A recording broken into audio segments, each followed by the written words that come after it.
तर कल्याण डोंबिवली परिसरामध्ये मुसळधार पाऊस सुरू झालेला आहे। गेल्या 2 दिवसांपासून कल्याण डोंबिवली परिसरात पावसाची संततधार सुरू असून आज सायंकाळपासून पावसाने जोरदार बॅटिंग सुरू केली आहे। सायंकाळी 6 ते 7च्या नंतर पडत असलेल्या मुसळधार पावसामुळे कल्याण डोंबिवली परिसरातील अनेक रस्ते जे आहेत ते जलमय झाल्याचं पाहायला मिळतं।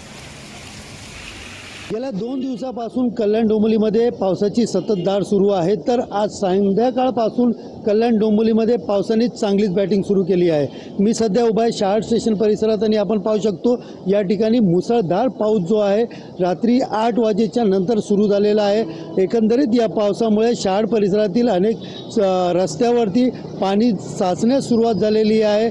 दुसरीकडे पाहायला गेलं तर हवामान खात्याने येते 2 दिवस कल्याण डोंबिवली परिसरामध्ये अशाच प्रकारे मुसळधार पाऊस पडण्याचा इशारा देखील दिलेला आहे।